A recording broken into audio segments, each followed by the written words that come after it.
All right, we're going to begin this lesson, and I need calm bodies. I need listening ears because you are going to want to hear this. And some of you that were with me last year, you did hear this. We're going to talk about someone very important, and that was someone named Martin Luther King Jr. Now, there are four big ideas, four big things that really, really are important in this story. And three of them you already know. One of them's not so nice, but we have to talk about it. So, the three that you do know, it's going to be fairness, which means treating everyone with respect, sharing and taking turns, saying, making sure, right, that we're being kind to people. Equity.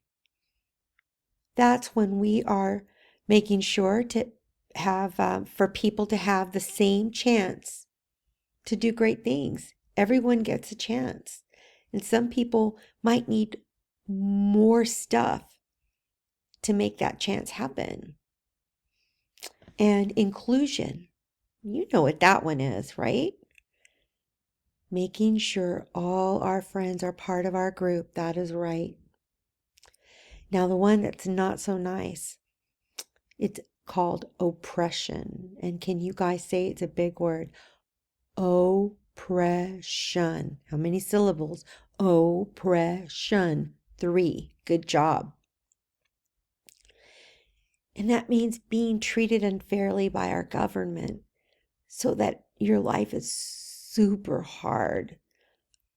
And it's something that happened here in America. And some people think it's still happening, but for sure it was going on when this story takes place. So, who was Martin Luther King Jr.? This is a picture of him right here. He was born January 15th, 1929, here in Atlanta, Georgia. And he grew up to be a really great leader.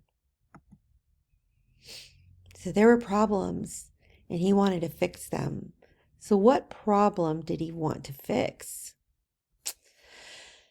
People were not being treated fairly. Black and white people were being segregated. That's another really not nice word. And what does that mean? It means they could not play together. They could not eat lunch together or go to church together. They could not go to the same school together. If someone had darker skin, black, and someone else had lighter skin, they called themselves white, they didn't let you play together or be together. And they made really hard rules against people who were black, and that made their life very hard. So why did Martin Luther King want to help? Well, first of all, he was a black person and he had children, and he knew that his children weren't going to have equity, right? They weren't going to get fairness, and they weren't being included. That was not okay. So why did he want to help? Well, one reason was he had faith. So that Mr. Martin believed that God created all people to be equal, and no one was better than anyone else. And equal means what? We're all the same. No one is above another person.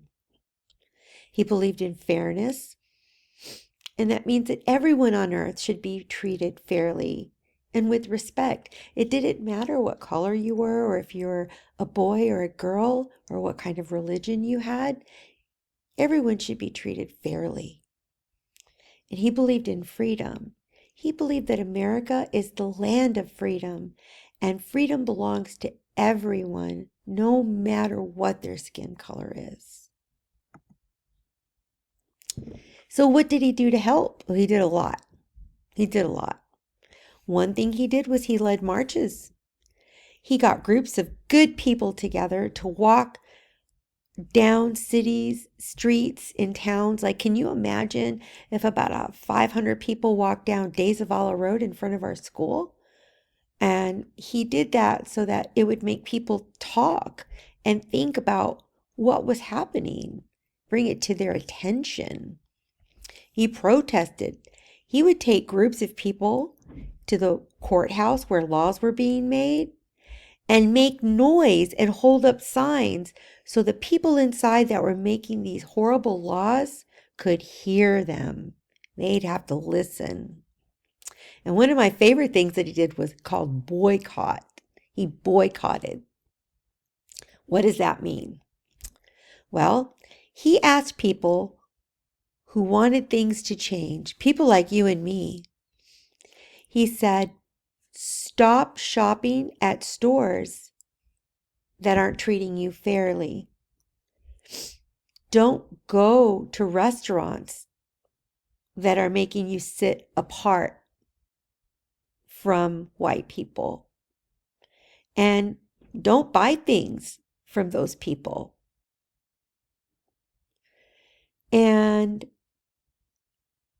when he did that, it made the people who were doing those not nice things stop and say, wait a minute, I need people to come into my business.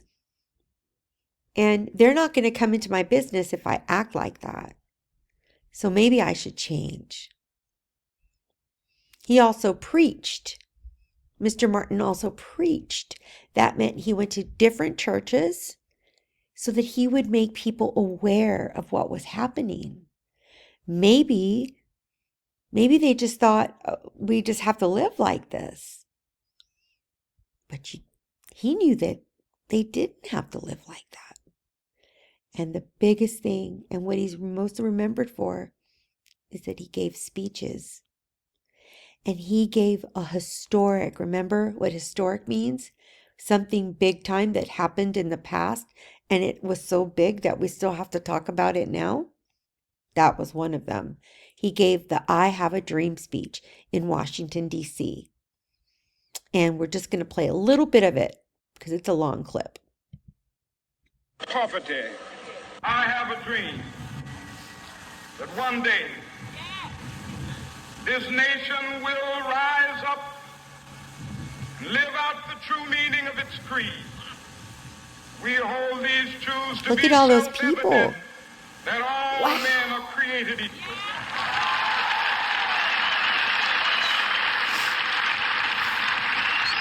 I know. I have a dream that one day on the red hills of Georgia,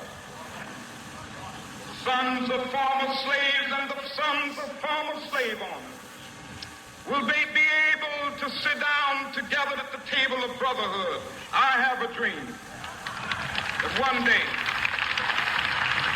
even the state of Mississippi, a state sweltering with the heat of injustice, sweltering with the heat of oppression, will be transformed into an oasis of freedom and justice. I have a dream.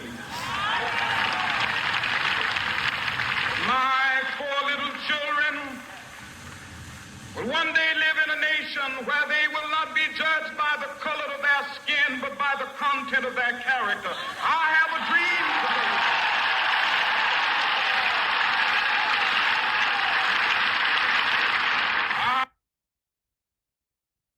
I want you to notice something. There were black people and white people and Hispanic people, all kinds of people and religions. They were all there together and they all had that dream. And he brought them all together. And we realized that means we found out there are more good people than there were not good people who wanted things to change. But then a very sad thing happened. There was a very sad day. Not everyone agreed with Mr. Martin. Some people wanted things to stay the same.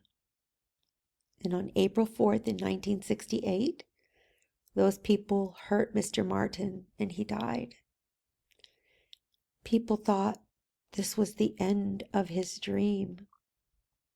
But what he started could not be stopped. His dream came true. Children go to school together, play together, eat together. He brought all these people together and they decided, we want fairness, we want equity, we want inclusion, and we do not want oppression. So how can you be like Mr. Martin? We can be kind to our friends. If someone's having a bad day, maybe a smile could make it better. Or maybe we give someone some space when they need it, right? We be fair when we play. We share and we take turns. That way everyone will get a chance.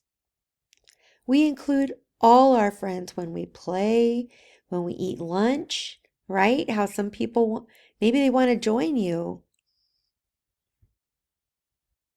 Maybe you see someone eating by themselves and you ask them to join you. We use our words in a gentle way, and we never use our hands. And you stand up for your friends if you see they are being treated unfairly. If you stand up for each other, then everyone is going to be treated fairly, right? If I stand up for you and you stand up for me, well, that means we're all standing up, right? Do you have a dream? I want to hear them.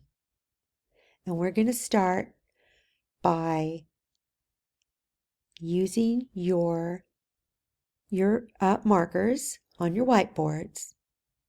And you can either write out your dream or you can draw out your dream. And you have about 2 minutes and then we're going to look at them.